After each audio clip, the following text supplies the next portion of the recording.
మన ప్రభువును ప్రియరక్షకుడునైన యేసుక్రీస్తు శక్తిగల నామంలో మీ అందరికీ శుభములు.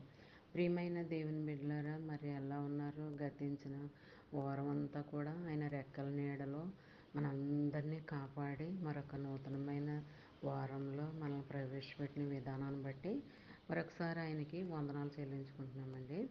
మరి ఈ దినము దేవుడు మనకిస్తున్న వాగ్దానము జకరయ గ్రంథము 9వ అధ్యాయము 12వ వచనము. బంధకములలో పడిండియు నిరీక్షణ గలవారులారా, మీ కోటను మరలా ప్రవేశించుడి, రెండింతలుగా మీకు మేలు చేసేదనని నేను మీకు తెలియచేస్తున్నాను. ప్రియమైన దేవుని బిడ్డలారా, మరి ఆదరణకరమైన ఈ వాగ్దానంలో మనకి ఎంతగానో ఆదరణ కలిగించే మాటలు ఉన్నాయండి. మరి ఎంతగానో నెమ్మదిని కలిగించే మాటలు ఉన్నాయండి. మరి వాగ్దానంతో కూడిన వాగ్దానం అండి ఇది.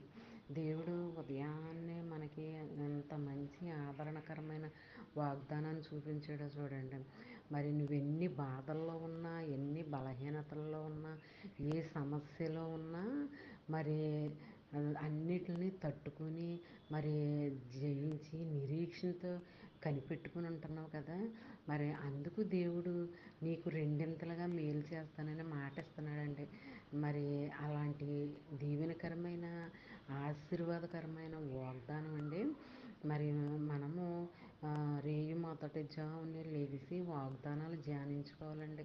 బైబిల్ భాగాలు చదువుకోవాలి. అప్పుడే దేవుడు మన పట్ల కార్యాలను జరిగిస్తాడు.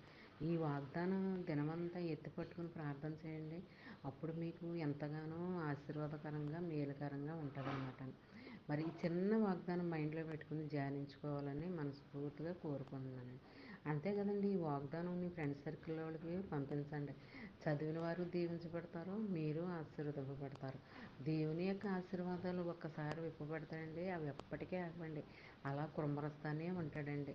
మరి ఒక్కసారి పొందుకొని చూడు, ఇంకెప్పటికీ ఆగవండి. అవి నీ కుటుంబ సభ్యులందరూ కూడా అవి అలా పొందుకుంటూనే ఉంటారండి. మరి దేవుని యొక్క క్రియలు కార్యాలు కూడా ఎంతో గొప్పగా ఉంటాయండి. అవి కంటికి కనపడవు. మరి అవి మనం పొందుకొని మరి విశ్వాసంతో నిరీక్షణతో మరి వాగ్దానాలు చదువుకుంటూ పొందుకుంటూ ఉంటే మనకి ఎంతగానో తృప్తికరంగా ఉంటుంది అనమాట అండి. మరి ఈ దినము ఈ వాగ్దానం నీ జీవితంలో, నా జీవితంలో, మన అందరి జీవితంలో జరగాలని కోరుకుంటూ, గాడ్ బ్లెస్ యూ.